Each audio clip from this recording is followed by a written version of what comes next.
మర్చిపోకండి. ఏం చేస్తాడు? దేవుని పిల్లల యొక్క చెవులను, అందరినీ కాదు, ముఖ్యంగా లోకంలో ఉన్న సంగతి ఆడికి అనవసరం. విశ్వాసాల చెవులే మోస్తాడు. ఒక్కొక్కసారి నీ చెవుల్లోకి దూరతాడు. ఎందుకని? చూడండి, రోమీయులకు రాసిన పత్రిక 10:17 చదివినట్లయితే, రోమీయులకు రాసిన పత్రిక యాలయనగా నీతి కలుగునట్లు, అమ్మా నీతి కలుగునట్లు 17 చదువు. కాగా వినుట వలన విశ్వాసము కలుగును.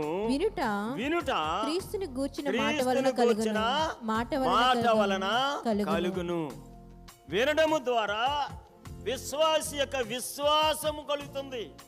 దేవుని మాటలు, విశ్వాసే కాదు, ఎవరైనా సరే దేవుని మాటలు వింటే ఆ మాటల ద్వారా ఒక మనసులో, ఒక వ్యక్తిలో విశ్వాసం పెరుగుతుంది.